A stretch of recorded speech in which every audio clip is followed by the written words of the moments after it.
Robert F. Kennedy Jr. claims you and your family are being systematically poisoned every single day, and he's making it the cornerstone of his political fight. What if the food on your dinner table, the snacks you give your kids, and the drinks you think are harmless are all laced with substances so dangerous they're banned in dozens of other developed countries? What if the very agencies tasked with protecting your health have been captured by the corporations profiting from your sickness? Today, we're counting down the top 10 most dangerous ingredients and policies that RFK Jr. has vowed to ban.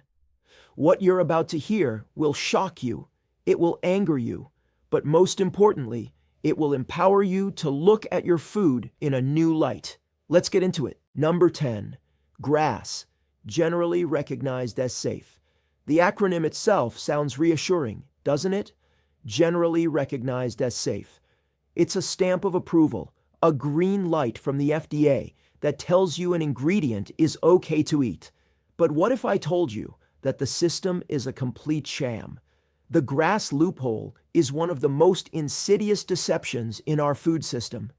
It allows food and chemical companies to bypass the rigorous, formal FDA approval process for new food additives.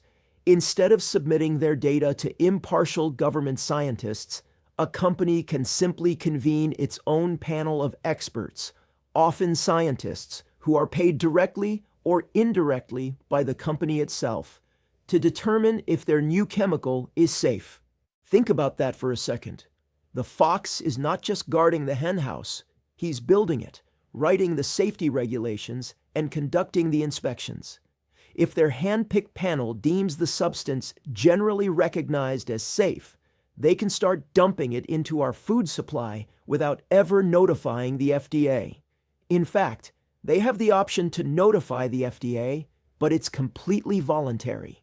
How many do you think choose to do so when they know their product is questionable? This has led to a flood of thousands of chemicals in our processed foods that have never been properly examined for their long-term health effects. We're talking about novel preservatives, flavor enhancers, emulsifiers, and synthetic compounds that our bodies have never encountered in all of human history. These aren't just simple ingredients. They are complex chemicals designed in a lab. RFK Jr. has targeted this loophole because it is at the very heart of the problem.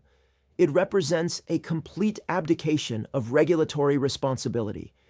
It puts corporate profits directly ahead of public health. He argues, quite rightly, that the GRAS system must be abolished. Every single additive should be required to undergo transparent, independent, and rigorous testing by the FDA before it's allowed anywhere near our food. We, the consumers, should not be the guinea pigs in a massive, uncontrolled experiment. The fact that this is even a debate shows you just how broken the system truly is. Number 9, artificial sweeteners. We've all seen them, the little pink, blue, and yellow packets. Aspartame, sucralose, saccharin. They're in thousands of products, from diet sodas and yogurts to chewing gum and breakfast cereals. They are marketed as the healthy alternative to sugar, a tool for weight loss and diabetes management. But the science tells a very different story. Let's be clear about what these substances are. Unlike sugar alcohols like xylitol or erythritol, which are made by fermenting natural ingredients, artificial sweeteners are synthetic chemicals. Aspartame, for example, is made from aspartic acid and phenylalanine, and its safety has been a subject of fierce debate for decades. Some studies have linked it to neurological issues, and last year, the World Health Organization's Cancer Agency classified it as possibly carcinogenic to humans. Sucralose, sold as Splenda, is created by chlorinating sugar molecules. That's right, they add chlorine. This process creates a substance that the body can't break down for energy. While it might not have calories, it's not without effect. The most profound damage these sweeteners cause is to our gut microbiome. Your gut is home to trillions of bacteria that play a crucial role in everything, from digestion and immunity to your mood and mental health. A healthy, diverse microbiome is the foundation of good health. Artificial sweeteners act like a chemical bomb in this delicate ecosystem. Studies have shown they can significantly alter the composition of your gut microbes, wiping out beneficial bacteria and allowing harmful ones to flourish.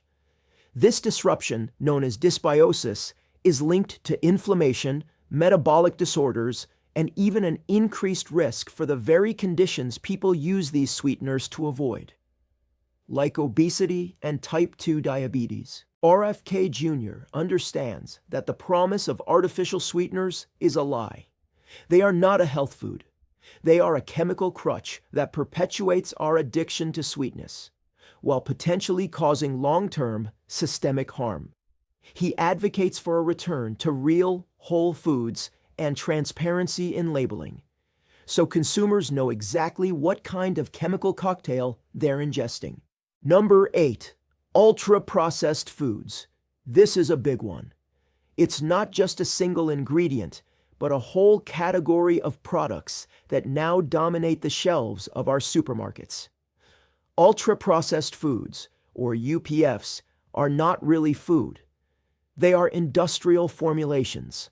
Think of things that come in crinkly bags, brightly colored boxes, and plastic wrappers. Frozen dinners, sugary cereals, chicken nuggets, packaged cookies, and most fast food. What defines them? They typically have long ingredient lists filled with names you can't pronounce. They are made from substances extracted from foods, like synthetic starches and protein isolates, and then loaded up with additives to make them palatable. The primary components are often a trifecta of toxic ingredients: synthetic sugars like high-fructose corn syrup, refined seed oils, and a whole host of artificial colors, flavors, and preservatives. The goal of these products is not nourishment, it's hyperpalatability. Food scientists engineer them to hit the bliss point, the perfect combination of salt, sugar, and fat that overrides our body's natural satiety signals, making them literally addictive. You eat them, but you never feel full, so you keep eating more. The health consequences are devastating. A massive body of research now links high consumption of UPFs to increased risks of obesity, heart disease, type 2 diabetes, depression, and even a higher risk of all-cause mortality. That means eating this stuff regularly is associated with an earlier death. RFK Jr.'s approach to this is strategic and compassionate. He knows we can't just ban everything overnight, so he's targeting the most vulnerable populations. He aims to get these ultra-processed foods out of places where people have limited choices, like children's school lunches, hospitals where sick people are supposed to be getting well, and assisted living homes for our elderly. It's a common-sense policy. We should be feeding our children, our sick, and our elderly the most nutritious food possible, not the addictive, disease-promoting products of big food. Number 7. Seed oils. Canola oil, soybean oil, corn oil, sunflower oil, safflower oil. They sound healthy, don't they? They come from plants, after all. This might be one of the most successful marketing coups in history. These are not the healthy, traditional fats our ancestors consumed, like olive oil, butter, or coconut oil. These are industrial seed oils, and they are wreaking havoc on our health. Here's the problem. These oils are incredibly high in polyunsaturated fatty acids, specifically omega-6. Now, we need some omega-6 in our diet, but we also need a healthy balance of omega-3. Our ancestral diet had a ratio of about 1:1. Today, thanks to the prevalence of seed oils in everything from salad dressings and mayonnaise to fried foods and baked goods, the average person's ratio is closer to 20:1. This massive imbalance is a recipe for disaster. Excess omega-6 is highly inflammatory. When you consume these oils, especially when they are heated for cooking or frying, they oxidize and become unstable, creating free radicals that damage your cells, your DNA, and your arteries. This chronic, low-grade inflammation is now understood to be a root cause of nearly every major chronic disease: heart disease, cancer, Alzheimer's, arthritis, and autoimmune conditions. It's estimated that the average person now consumes 25 to 30% of their daily calories from these toxic fats. And here's the scariest part. These fats get incorporated into your body's cells. They have a very long half-life, meaning they can linger in your body fat for over a year after you've consumed them, continuing to promote inflammation long after the meal is over. Number 6. High-Fructose Corn Syrup, HFCS. If you start reading labels, you will see this everywhere. In sodas, juices, breads, ketchups, yogurts, and cereals. High-fructose corn syrup is a super cheap, super sweet liquid sugar derived from cornstarch. Its rise to dominance in the 1970s and 80s perfectly coincides with the explosion of the obesity and type 2 diabetes epidemics in America.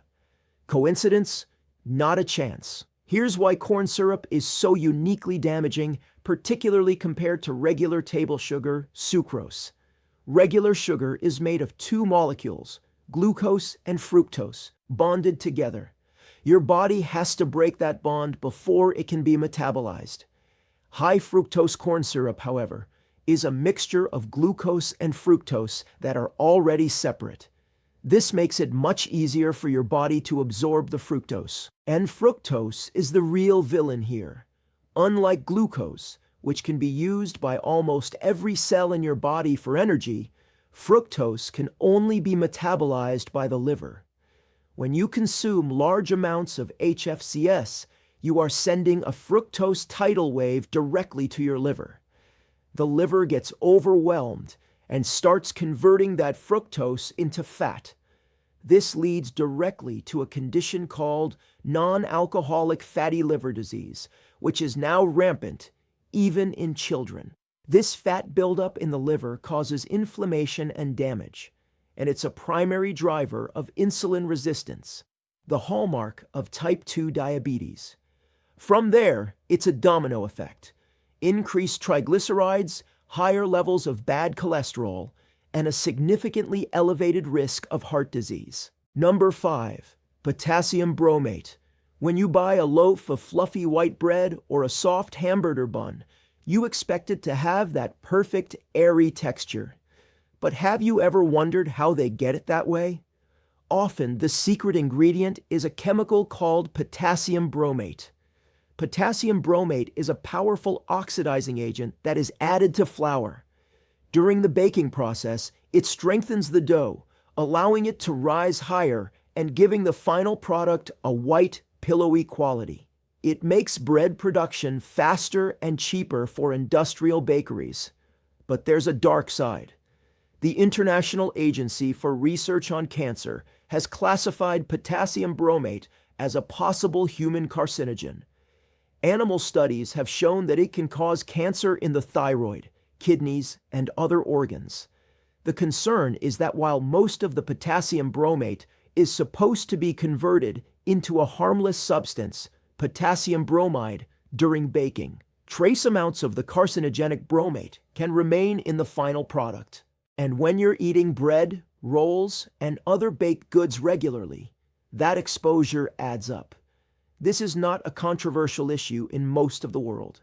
The use of potassium bromate as a food additive is banned in over 30 countries, including the entire European Union, the United Kingdom, Canada, Brazil, and even China.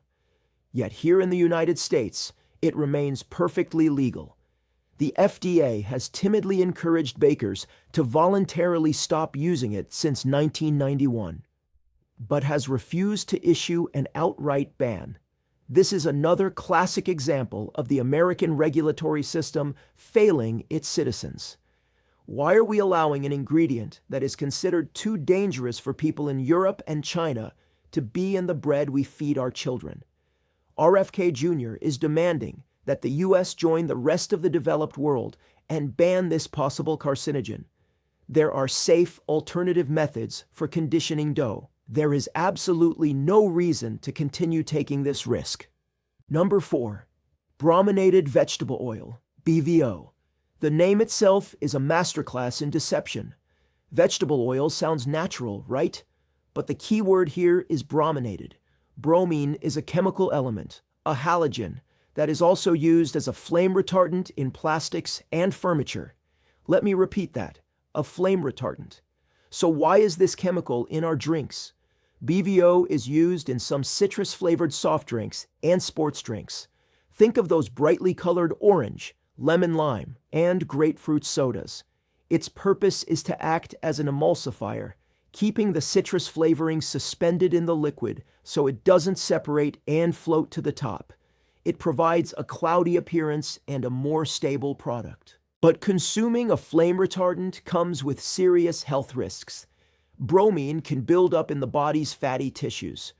Over time, this accumulation can lead to a condition called bromism, with symptoms that include skin lesions, memory loss, nerve problems, and other neurological issues. There have been documented cases of people requiring medical attention for excessive soda consumption, leading to severe bromine toxicity. Again, the rest of the world is far ahead of us on this. BVO has been banned as a food additive in Europe, Japan, and India for years. They recognized the potential danger and took action. In the United States, however, after decades of pressure from consumer groups, the FDA has finally proposed the ban, but it's not yet final.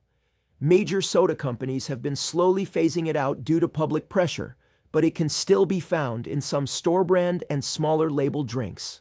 Number 3. Titanium dioxide. Titanium dioxide is a whitening pigment. It's used in paints, plastics, and paper to make them appear a brilliant, opaque white. It's also in a surprising number of things we eat. Check the labels on your coffee creamer, your salad dressing, your chewing gum, and even your pastries and candies. If it's a stark, bright white, there's a good chance it contains titanium dioxide. The concern is with the size of these particles. Often, titanium dioxide is used in its nanoparticle form. These particles are so incredibly small that they can pass through the normal barriers of the body. They can be absorbed through the intestine, travel through the bloodstream, and accumulate in various organs, including the liver, spleen, and even the brain. This is where it gets truly alarming. In 2021, the European Food Safety Authority declared that titanium dioxide was no longer considered safe as a food additive. Their reasoning was that they could not rule out genotoxicity, the ability of a chemical to damage your DNA. DNA damage is a precursor to cancer. As a result of this finding, titanium dioxide was banned as a food additive across the entire European Union in 2022. Think about that. One of the world's largest and most respected food safety agencies looked at the evidence and decided the risk of DNA damage was too great. France had already banned it back in 2020. Yet, here in the United States, the FDA continues to allow it, claiming the evidence of harm isn't definitive. RFK Jr. is fighting to have the U.S. adopt the same precautionary principle as Europe. When there is credible evidence that an ingredient can damage our DNA and has been identified as a carcinogen, it should be removed from the food supply immediately. We shouldn't wait for the body count to pile up before we take action. The health of our brains and the integrity of our genetic code should not be gambled with for the sake of whiter-looking junk food. And then there's the cancer risk. The Delaney Clause, a landmark piece of legislation from 1958, explicitly prohibited the use of any food additive that was shown to cause cancer in humans or animals. This was a clear, unambiguous line in the sand. But in 1996, under intense industry lobbying, the Food Quality Protection Act was passed. This new law effectively gutted the Delaney Clause, replacing its zero-tolerance policy with a vague, reasonable certainty of no harm standard.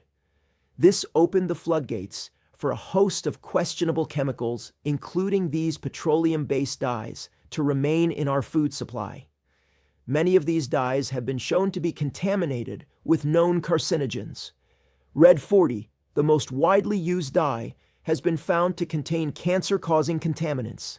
Both Red 40 and Yellow 5 have also been linked to hypersensitivity reactions and immune system tumors in animal studies. Number 2. The SNAP program. The Supplemental Nutrition Assistance Program, SNAP, is the country's largest anti-hunger initiative. It's meant to give low-income families the financial support they need to buy food. In theory, it's a vital and admirable safety net. But here's the harsh truth. SNAP places almost no limits on what counts as food. As a result, tens of billions of taxpayer dollars each year are spent on the very ultra-processed, health-damaging items we've been warning about: soda, candy, processed meats, and other junk food. In fact, soda is the single biggest purchase made with SNAP benefits in the U.S. In effect, we're subsidizing the chronic disease epidemic among our most vulnerable citizens, using public funds to enrich the junk food and beverage industries while fueling the obesity, diabetes, and heart disease crises that disproportionately hit low-income communities. It's a vicious, self-perpetuating cycle of poverty and poor health. Number 1. Artificial food dyes. Red 40, Yellow 5, Yellow 6, Blue 1, these aren't foods at all, but synthetic chemicals made from petroleum. Think about that. The bright hues in your kids' breakfast cereal, fruit snacks, drinks, and even some pickles or pills all come from crude oil. These dyes serve no nutritional purpose. They're added solely to make processed foods pop, especially for children. A dull, gray snack won't fly off the shelves, but a candy apple red or electric blue one will. Yet this cosmetic tweak carries a hidden toll. Decades of research have linked artificial colors to behavioral issues in children: hyperactivity, ADHD symptoms, irritability. Many parents can attest that after a brightly colored treat, their child's behavior shifts almost immediately. And now the science is catching up. A comprehensive 2021 California report confirmed that these dyes can indeed cause or worsen neurobehavioral problems in some kids. And then there's the cancer risk. The Delaney Clause, a landmark piece of legislation from 1958, explicitly prohibited the use of any food additive that was shown to cause cancer in humans or animals. This was a clear, unambiguous line in the sand. But in 1996, under intense industry lobbying, the Food Quality Protection Act was passed. This new law effectively gutted the Delaney Clause, replacing its zero-tolerance policy with a vague, reasonable certainty of no harm standard. This opened the floodgates for a host of questionable chemicals, including these petroleum-based dyes, to remain in our food supply. Many of these dyes have been shown to be contaminated with known carcinogens. Red 40, the most widely used dye, has been found to contain cancer-causing contaminants. Both Red 40 and Yellow 5 have also been linked to hypersensitivity reactions and immune system tumors in animal studies. So there you have it. 10 of the most dangerous, deceptive, and unnecessary components of the American food supply that Robert F. Kennedy Jr. is fighting to eliminate. From self-regulating loopholes to flame retardants in our soda and petroleum in our kids' snacks. The outlook may seem grim, but it's hardly hopeless. Knowledge is power, and now you've got it. Right now, in your own kitchen, you can start reading labels and choosing whole, unprocessed foods. You can vote with your wallet. Show companies you won't fund their chemical-laden products. RFK Jr.'s battle isn't his alone. It's ours. It's a fight for our family's health, our children's future, and the soul of our nation. It's about taking back control from the corporate giants who've profited from our sickness for far too long. If you believe RFK Jr. is on the right track, please subscribe to this channel and let us know your thoughts in the comments. If you agree with his mission, Hit that like button and share your support below. Stay healthy, stay informed, and never stop fighting for the truth.